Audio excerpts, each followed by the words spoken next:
কালকে থেকে আমাদের এখানে শুরু হয়েছে হরিনাম সংকীর্তন। আর আজকে আছে অন্নকূট, তাই জন্য এই যে দিদিভাই এসে গেল আর আমরা দুজনে একবার চলে গেছিলাম যে দেখাশোনা করতে কী রকম কী হয়েছে, রান্নাবান্না হয়ে গেছে কিনা দেখে চলে আসলাম। আবার ছদিভাই এসে গেলে আবার ছদিভাইয়ের সঙ্গে চলে গেছিলাম খাওয়া দাওয়া করতে।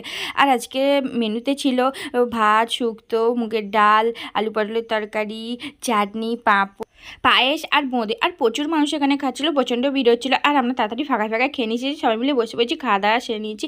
আর খাওয়া দাওয়া সেরে নিয়ে আমি কিছুক্ষণ এখানে ছিলাম আর দিদিভাইয়ের বাড়ি চলে গেছিলো। আর এখানে তো প্রচুর মানুষ খাচ্ছিলো, সবাই মিলে একটু কাজকর্ম না করলে হয়ে ওঠে না, তো একটু কাজ করছিলাম। তারপরে বাড়ি চলে গেলাম, গিয়ে দেখলাম ছদিভাই আইসক্রিম খাচ্ছে সবাইকে, সবাই মিলে একটা আইসক্রিম খেয়ে নিলাম। তারপরে বিকেল হয়ে গেলো, বিকেলে সবাই বাড়ি চলে গেলো, একটু অনেকক্ষণ গল্প করলাম, বিকেল হয়ে গেলো।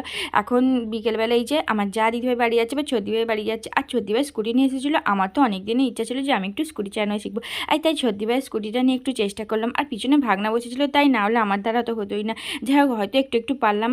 আবার দেখা হচ্ছে রাত্রে যখন হরিনাম শুনতে যাবো তখন দেখাবো। এখনকার